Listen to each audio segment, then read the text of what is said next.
तुम ठाकुर तुम पे अरदास, जियो पिंड सब तेरी रास।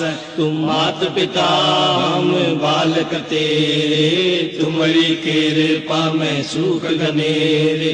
कोई न जाने तुम्हारा अंत, ऊंचे से ऊंचा भगवंत।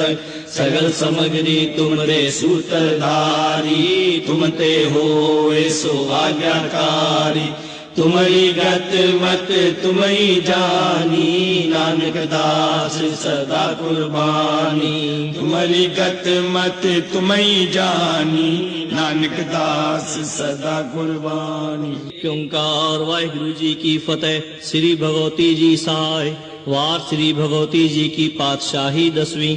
प्रथम भगवती सिमर कै गुरु नानक लेन ध्याय। फिर अंगद गुर ते अमरदास रामदास से होई सहाय। अर्जन हर गोबिंद नो सिमरो श्री हर राय। श्री हर कृष्ण ध्याइये जिस डिठे सब दुख जाय। तेग बहादुर सिमरिये घर नो निध आवे धाय।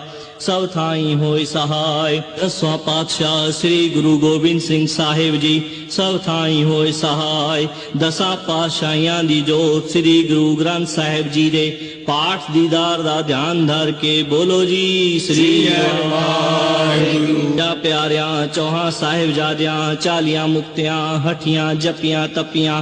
जिन्हां नाम जपिया वंड छकिया देख चलाई।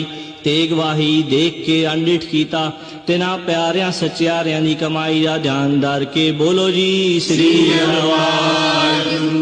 50 तख्तां सरबत गुरुद्वारियां दा ध्यान धर के बोलो जी श्री वाहिगुरु। हे निमाणियां दे मान सच्चे पिता वाहिगुरु। धन धन श्री गुरु नानक देव जी महाराज।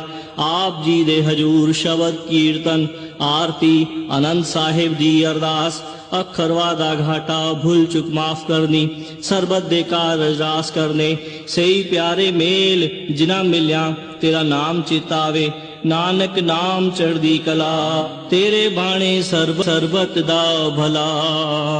बोल गुरु नानक देव की जय।